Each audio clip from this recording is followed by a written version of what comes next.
Cabinet আজকে approve করেছে, নারী ও শিশু নির্যাতন আইন এর সংশোধনী পাশ হয়েছে। আপনারা জানেন যে এটা নিয়ে আমাদের ল অ্যাডভাইজার গত সপ্তাহে এটার উপরে বিস্তারিত বলেছেন, আমি আর নতুন করে বলবো না।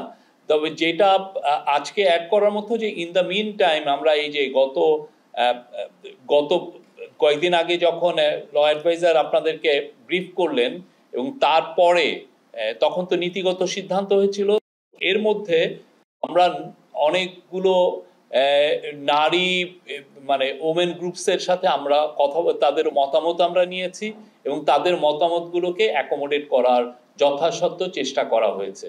তো তার আলোকে আজকে প্রায় ঘন্টাখানেক এই লটা নিয়ে ডিবেট হয়েছিল, হওয়ার পরে এই অ্যামেন্ডমেন্টটা এটা পাস হয়েছে।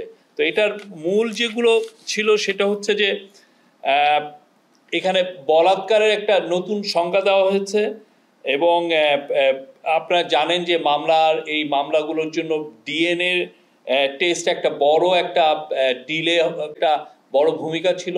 তো সেই জায়গাগুলো কিভাবে অ্যাড্রেস করা যায় সেইগুলো মেজার নেওয়া হয়েছে এবং অ্যাট দ্য সেম টাইম আপনারা জানেন যে আমরা নতুন 2টা ডিএনএ ল্যাবও আমরা বিয়ের প্রলোভন দেখিয়ে যে রেপ কেসগুলো সেই জায়গাটাও নতুন করে অনেকগুলো মেজার নেওয়া হয়েছে এবং সেক্ষেত্রে এইটাকে আগের ল থেকে একটু নতুন একটা সেকশন নিয়ে এসে সেই লটাকে সর্বোচ্চ শাস্তি 7 বছর করা হয়েছে এবং সেটার ক্ষেত্রে আরো সেফগার্ড নেওয়া যায়, যে সমস্ত সেফগার্ড মেজার এই লর ক্ষেত্রে নেওয়া দরকার সেগুলোর ব্যবস্থাও করা হয়েছে।